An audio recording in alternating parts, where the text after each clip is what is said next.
നമസ്കാരം. SV ജേണലിലേക്ക് ഒരിക്കൽ കൂടി സ്വാഗതം. ഇത് സത്യം പറഞ്ഞാൽ സന്തോഷത്തിൻ്റെ ഒരു ദിവസമാണിത്. സന്തോഷമെന്ന് പറഞ്ഞാൽ വളരെയധികം സന്തോഷം. ഈ ജസ്റ്റിസ് സൂര്യകാന്ത് എന്ന് പറയുന്ന ഒരു വ്യക്തിയുടെ മുഖത്തേറ്റ കനത്ത തിരിച്ചടി എന്നൊക്കെ പറയാം. അതല്ലെങ്കിൽ നമ്മുടെ കേന്ദ്ര സർക്കാരിൻ്റെ ധാർഷ്ട്യത്തിനേറ്റ കനത്ത തിരിച്ചടിയെന്നോ ഒക്കെ പറയാം. ഇവിടെ വിദ്യാർത്ഥികളെ ചൂഷണം ചെയ്തുകൊണ്ട് വളർന്നു വന്ന മുട്ടൻ കോർപ്പറേറ്റുകളുടെ നെഞ്ചത്തേക്ക് കുത്തിയിറക്കിയ കഠാരയെന്നോ ഇതിനെ പറയാം. കാരണം അത്രത്തോളം നമുക്ക് സന്തോഷിക്കേണ്ടി വരുന്ന ഒരു ദിവസത്തിലൂടെയാണ് നമ്മളിന്ന് കടന്നുപോയിക്കൊണ്ടിരിക്കുന്നത്. അതായത് നമ്മുടെ നാട്ടിൽ വിദ്യാർത്ഥികൾക്ക് അവകാശങ്ങളുണ്ടെന്നും ആ അവകാശങ്ങൾ സംരക്ഷിക്കപ്പെടേണ്ടതാണെന്നും കൃത്യമായി മനസ്സിലാക്കിക്കൊണ്ടുള്ള ഒരു നീക്കം ഇന്ന് ഡൽഹിയിൽ നടന്നു. ധർമ്മേന്ദ്ര പ്രധാൻ എന്ന് പറയുന്ന രാജ്യം കണ്ടതിൽ വെച്ച് ഏറ്റവും നീചനായ, വൃത്തികെട്ടവനായ, ഏറ്റവും അഴിമതിക്കാരനായ ഒരു വിദ്യാഭ്യാസ മന്ത്രിയുടെ പരാജയം, അധപ്പതനം നമ്മൾ കണ്ടു കഴിഞ്ഞു. ഇത് വിജയമാണ് സത്യത്തിൽ. ഇത് ഇന്നാട്ടിലെ ചെറുപ്പക്കാരായ ഇന്നാട്ടിലെ കുട്ടികളുടെ ശക്തമായ വിജയമാണ്, മൂവ്മെൻ്റാണ്. ഇതിൻ്റെ അവകാശം പറഞ്ഞുകൊണ്ട് ഒരാളും അവരുടെ തിണ്ണയിലേക്ക് കയറാൻ പാടില്ല എന്ന് ഓർമ്മിപ്പിക്കുക കൂടി ചെയ്യുന്നു. ഇതൊരു വിജയം തന്നെയാണെന്നേ. ഇതിനെ ഹൈജാക്ക് ചെയ്യാൻ എത്ര ശ്രമിച്ചാലും, ഇവിടുത്തെ കോൺഗ്രസ്സുകാർ എത്ര ശ്രമിച്ചാലും അത് നടക്കില്ല. ഇത് CJP എന്ന് പറയുന്ന പാറ്റകളുടെ വിജയം തന്നെയാണ്. പാറ്റ കരണ്ടാൽ കുറച്ച് ബുദ്ധിമുട്ടാണ് എന്ന് ഇപ്പം കേന്ദ്രത്തിലിരിക്കുന്ന ഏമാന്മാർക്ക് മനസ്സിലായി കാണുമല്ലോ അല്ലേ? ഇവിടെ എന്തൊക്കെയാണ് പറഞ്ഞു പരത്തിയത്? അവർ വിദേശ ശക്തികളുമായി കൂട്ടുകൂടുന്നു. വിദേശ ഫണ്ടിങ് അവർക്ക് നടക്കുന്നു അല്ലേ? വിദേശത്ത് നിന്ന് ഫണ്ട് വരുന്നു. മേജർ രവി അടക്കമുള്ള രാജ്യത്തെ അത്യാവശ്യം ബോധമുള്ള ആളുകൾ പറഞ്ഞു വരുത്തിയതാണ്. ഇവിടെ അവർക്ക് ഫണ്ടിങ് വരുന്നത് മറ്റേതൊക്കെയോ രാജ്യങ്ങളിൽ നിന്ന് വിദേശ ഫണ്ടിങ് വരുന്നു CJPക്ക്. എത്ര കുറ്റകരമായ ആരോപണമായിരുന്നു. അവിടെ നമ്മൾ ആലോചിച്ച് നോക്കൂ. അവിടെ വന്നൊരു ഡോക്ടർ പറഞ്ഞ കാര്യമുണ്ട്. 120 ക്വസ്റ്റ്യനുകൾ, 120 ചോദ്യങ്ങൾ. ഈ 120 ചോദ്യങ്ങൾക്കാണ് ഓരോ വിദ്യാർത്ഥിയും ഉത്തരം എഴുതേണ്ടത്. ആ 120 ചോദ്യങ്ങൾക്കുള്ള ഉത്തരം എഴുതുന്നതിന് വേണ്ടി അവരെടുക്കുന്ന എഫർട്ട്, അവരെടുക്കുന്ന ഒരു ത്യാഗമുണ്ട്, അവരെടുക്കുന്ന ഒരു പരിശ്രമമുണ്ട്. ഇതെങ്കിലും വാല്യൂ ചെയ്യേണ്ടേ? ഇതെങ്കിലും മുഖവിലക്കെടുത്തു വേണ്ടേ ഈ നാട്ടിൽ അഴിമതി നടത്തേണ്ടത്? CJP എന്ന് പറഞ്ഞുകൊണ്ട് അവരെ പാറ്റകൾ എന്ന് വിളിച്ച് അവരെ ആക്ഷേപിക്കുകയാണോ? അതായത് ഇവിടുത്തെ ഒരു നിയമപീഠം ചെയ്യേണ്ടിയിരുന്നത്, അല്ലെങ്കിൽ ഒരു നിയമജ്ഞൻ ചെയ്യേണ്ടിയിരുന്നത് അങ്ങനെയാണോ? അവരെ പാറ്റകൾ എന്ന് വിളിച്ച് അധിക്ഷേപിക്കുകയായിരുന്നു ചെയ്യേണ്ടിയിരുന്നത്. അവരെ അധിക്ഷേപിച്ചപ്പോൾ അവർക്ക് മനസ്സിലായി, ഞങ്ങൾ ശക്തരാണ്, ഞങ്ങൾക്ക് വളരാൻ കഴിയും, ഞങ്ങൾക്ക് സംഘടിക്കാൻ കഴിയും, ഞങ്ങൾക്ക് ഈ നാടിൻ്റെ വ്യവസ്ഥകൾക്കെതിരെ സമരം ചെയ്യാൻ കഴിയും എന്ന് വളരെ കൃത്യമായി ഉച്ചത്തിൽ അവർക്ക് വിളിച്ചു പറയാൻ സാധിച്ചു. അതായത് അഭിജിത് ദീപ്കെ അടക്കമുള്ള നേതാക്കന്മാർ നിരവധിയായി ഇവിടെ ഡൽഹിയിലേക്ക് കുതിച്ചു കയറി. അവിടെ നിന്നുകൊണ്ട് അവർ സമരം ചെയ്തു. ആ പറയുന്ന ധർമ്മേന്ദ്ര പ്രധാൻ എന്ന് പറയുന്ന രാജ്യം കണ്ടതിൽ വെച്ച് ഏറ്റവും നീചനായ വിദ്യാഭ്യാസ മന്ത്രിയെ പടിക്ക് പുറത്തെത്തിക്കാൻ അവർക്ക് കഴിഞ്ഞു. കഴിഞ്ഞ ദിവസം ഈ നമ്മുടെ കുട്ടികളെ തല്ലിച്ചതച്ചിട്ട് ഡിയർ ഫ്രണ്ട്സ് എന്നും പറഞ്ഞുകൊണ്ട് മാധ്യമങ്ങളിൽ വന്ന ഒരു ഭീകരനുണ്ട്. ആ ഭീകരൻ്റെ പേര് പ്രധാനമന്ത്രി നരേന്ദ്രമോദി എന്നാണ്. ആ നരേന്ദ്രമോദി അവിടെ വന്നിരുന്നുകൊണ്ട് ഡിയർ ഫ്രണ്ട്സ് എന്ന് വിളിച്ച് എവിടെ തലേ ദിവസം വരെ തല്ലിച്ചതച്ചവരെ നാണമുണ്ടായിരുന്നോ പ്രധാനമന്ത്രി അങ്ങനെ വിളിക്കാൻ എന്ന് എല്ലാവരും ചോദിക്കും. ഒന്നിനു പിറകെ ഒന്നായി അവരെ തല്ലിച്ചതച്ചിട്ട് അവരുടെ മുകളിലേക്ക് കാക്കിയിട്ട കുറേ RSS ക്രിമിനലുകളെ അവരുടെ മുകളിലേക്ക് ഇറക്കി വിട്ടിട്ട് അവരുടെ കയ്യിൽ കുറുവടികളും അതോടൊപ്പം തന്നെ ആണി പതിപ്പിച്ച ലാത്തികളും വടികളും കൊടുത്തു വിട്ടിട്ട് അവരെ അത്രത്തോളം ക്രൂരമായി പെല്ലറ്റുകൾ കൊണ്ട് ആക്രമിച്ചിട്ട് എന്നിട്ട് അവരെ ഒരു രാത്രി പാതിരാത്രിയിൽ ഇരുന്നു കൊണ്ട് ഹലോ ഫ്രണ്ട്സ് എന്ന് വിളിച്ചാൽ വിളി കേൾക്കാൻ മാത്രം മണ്ടന്മാരായിരുന്നില്ല ഈ CJP പ്രവർത്തകർ. അതാദ്യം ഭരണകൂടം മനസ്സിലാക്കണം. ഭരണകൂടത്തിൻ്റെ ഭീകരത.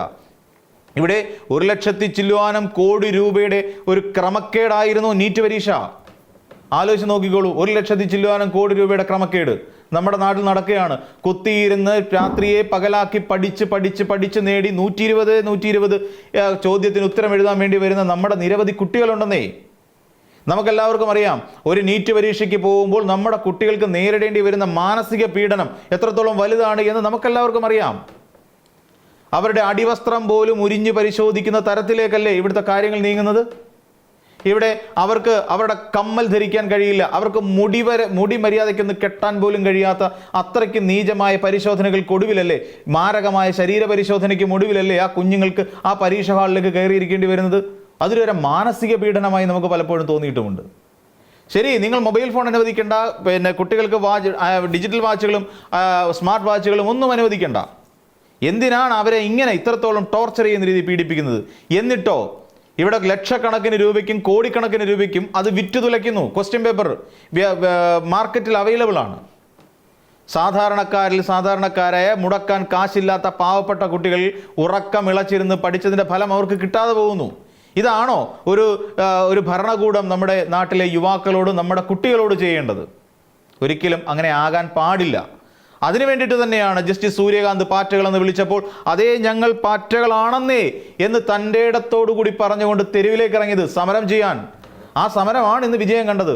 ധർമ്മേന്ദ്ര പ്രധാനെ എത്ര പൊതിഞ്ഞ് കെട്ടിവെച്ചിരുന്നാലും ശരി, എത്ര വലിയ മണിമന്ദിരത്തിനുള്ളിൽ കൊണ്ടൊന്ന് ഒളിപ്പിച്ചിരുന്നാലും ശരി, അവിടെ നിന്നെല്ലാം താഴേക്ക് ഇറക്കും എന്ന് ഉച്ചത്തിൽ പറഞ്ഞുകൊണ്ട് ആ സമരമുഖത്തേക്ക് ഇരച്ചെത്തിയ ചെറുപ്പക്കാരുണ്ട്. നമ്മുടെ ദേശത്തിൻ്റെ, നമ്മുടെ രാജ്യത്തിൻ്റെ നാനാഭാഗത്ത് നിന്നും എത്തിച്ചേർന്നവർ.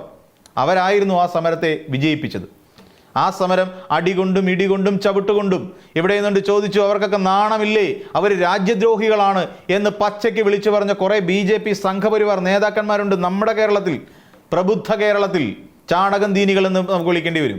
അവരെ വേറുണ്ട്, കുറേ പേരുണ്ടായിരുന്നു. അവരെ രാജ്യദ്രോഹികൾ എന്ന് വിളിച്ചു. ഇപ്പം മനസ്സിലായില്ലേ, അവരല്ല രാജ്യദ്രോഹികൾ, നിങ്ങളായിരുന്നു രാജ്യദ്രോഹികൾ.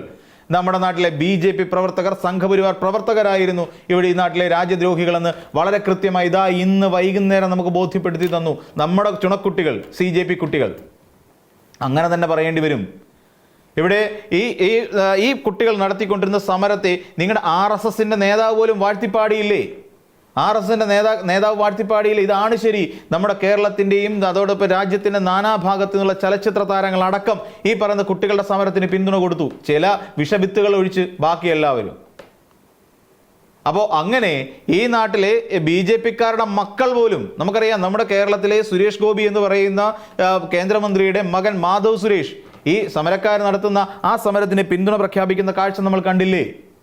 കേരളത്തിലെ മറ്റൊരു BJP നേതാവായ കൃഷ്ണകുമാർ എന്ന് പറയുന്ന ഒരാളുടെ മകൾ അഹാന കൃഷ്ണ ചലച്ചിത്ര താരമാണ്. അവരും ഈ സമരത്തിന് പിന്തുണ പ്രഖ്യാപിച്ചു. അങ്ങനെ നാനാഭാഗത്ത് നിന്നും പിന്നെ മോഹൻലാൽ എടുത്തു പറയേണ്ട ഒരാളാണ്. മോഹൻലാലിൻ്റെ മകൾ വിസ്മയ മോഹൻലാൽ ഈ സമരത്തിന് പിന്തുണ പ്രഖ്യാപിച്ചില്ലേ? അതിന് ആ കുട്ടി ഇവിടുത്തെ ഈ നാട്ടിലെ ചാണകങ്ങളുടെ വായിലിരിക്കുന്ന മുഴുവൻ കേൾക്കേണ്ടി വന്നു സൈബർ ഇടത്തിൽ. എന്തെല്ലാം അധിക്ഷേപം വിളിച്ചു പറയാൻ കഴിയുമോ ഒരു പെൺകുട്ടി എന്നുള്ളൊരു ബോധം പോലും ഇല്ലാതെ എന്തൊക്കെ അധിക്ഷേപങ്ങൾ വിളിച്ചു പറയാൻ കഴിയുമോ അതെല്ലാം വിളിച്ചു പറഞ്ഞിരുന്നു നമ്മുടെ ചാണകക്കൂട്ടങ്ങൾ. എന്നിട്ടും അതിലെല്ലാം നമ്മൾ എത്രത്തോളം ആക്ഷേപം കേട്ടുകൊണ്ടാണ് ഈ നമ്മുടെ പ്രിയപ്പെട്ട കുട്ടികൾ, ആ CJP കുട്ടികൾ അവിടെ സമരം ചെയ്തത്? എത്രത്തോളം ത്യാഗം സഹിച്ചു? അവരെ മൂന്നേ ആവശ്യങ്ങൾ മാത്രമാണ് അവർ മുന്നോട്ട് വെച്ചത്. അതായത് അവിടെ ആത്മഹത്യ ചെയ്യപ്പെട്ട കുട്ടികളുടെ കുടുംബങ്ങൾക്ക് ഓരോ കോടി രൂപ വീതം നൽകണം. അതോടൊപ്പം തന്നെ ഈ CJP കുട്ടികൾ നടത്തിയ സമരത്തിനിടയിലുണ്ടായ അക്രമ സംഭവങ്ങളുമായി ബന്ധപ്പെട്ട് അവർക്കെതിരെ എടുത്തിരിക്കുന്ന കേസുകൾ പിൻവലിക്കണം. ധർമ്മേന്ദ്ര പ്രധാൻ എന്ന് പറയുന്ന വിദ്യാഭ്യാസ വകുപ്പ് മന്ത്രി രാജിവെക്കണം. ഈ 3 ആവശ്യങ്ങൾ തന്നെയായിരുന്നു കുട്ടികൾ ഉയർത്തിയത്. അതിൽ 2 ഞങ്ങൾ നടത്തിത്തരാം. അതായത് ഓരോ കോടി രൂപ ഞങ്ങൾ കൊടുത്തേക്കാം അവരുടെ വീട്ടുകാർക്ക്, നിങ്ങളുടെ പേരിലുള്ള കേസുകൾ ഞങ്ങൾ പിൻവലിക്കാം എന്ന് പറഞ്ഞു. എന്നിട്ടും പറഞ്ഞു ഞങ്ങൾ ധർമ്മേന്ദ്ര പ്രധാനെ കൈവിടില്ല, ഞങ്ങൾ ആ ആവശ്യം ഞങ്ങൾ അംഗീകരിച്ചു തരില്ല എന്ന് പറഞ്ഞു. പക്ഷേ ആ ഒരൊറ്റ ആവശ്യമായിരുന്നേ വളരെ പ്രധാനപ്പെട്ടത്. അതിനുവേണ്ടി വീണ്ടും അവർ മുദ്രാവാക്യം വിളിച്ചു, വീണ്ടും അവർ സമരം ചെയ്തു. അതെ, നമ്മളുടെ രാജ്യം സമരങ്ങളിലൂടെ കെട്ടിപ്പടുത്ത ഒരു രാഷ്ട്രമായിരുന്നു എന്നുള്ള വിവരം എന്തുകൊണ്ടാണ് ഈ സംഘപരിവാർ അങ്ങ് മറന്നുപോയത്? ഇവിടെ രാജ്യത്തിൻ്റെ പൊതുരീതിയെ സംരക്ഷിക്കാൻ, അല്ലെ പൊതു സംസ്കാരത്തെ സംരക്ഷിക്കാൻ വേണ്ടിയിട്ട്, നമ്മുടെ വിദ്യാർത്ഥികളുടെ അവകാശങ്ങളെ സംരക്ഷിക്കാൻ വേണ്ടിയിട്ടായിരുന്നു അവർ ആ സമരമുഖത്തെത്തിയത്. അവകാശങ്ങൾക്ക് വേണ്ടി തന്നെയാണ് അന്നും ഇന്നും രാജ്യത്ത് സമരങ്ങൾ ഉണ്ടായിട്ടുള്ളത്. അതുകൊണ്ട് തന്നെ ഇന്ന് ഏറ്റവും സന്തോഷിക്കപ്പെടേണ്ട ദിവസമാണ്.